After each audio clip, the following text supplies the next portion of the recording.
టేక్మాల్ మండలం ఎక్లస్పూర్ విలేజ్లో రైతు తన పొలం దగ్గర గుర్తు తెలియని వ్యక్తులు వైర్ కట్ చేసి తీసుకెళ్ళి చాలా దూరంలో పడేసారు.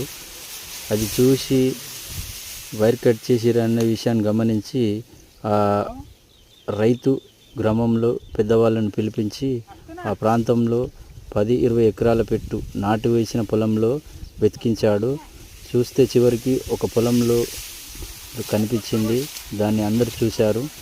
అది గమనించిన పెద్దలందరూ ఇది ఎవరైతే చేసిరో వాళ్ళని పిలిపించి మాట్లాడి ఆ దొరికిన పొలం వ్యక్తిని పిలిపించారు. అతన్ని అడగదాం, ఎవరు జరిపారు, ఇలా ఎవరు కట్ చేసిరు అని అందరు స్థానికులు గ్రామ పెద్దలు మాట్లాడారు. ఇలా చేయడం వల్ల రైతులకు ఇబ్బంది జరుగుతుంది కాబట్టి దయచేసి ఎవరు చేయొద్దు. ఇలా చేసిన వారిని కఠినంగా శిక్షించాలి. మరొకరు ఈ విధంగా జరగకుండా చూసుకోవాలి.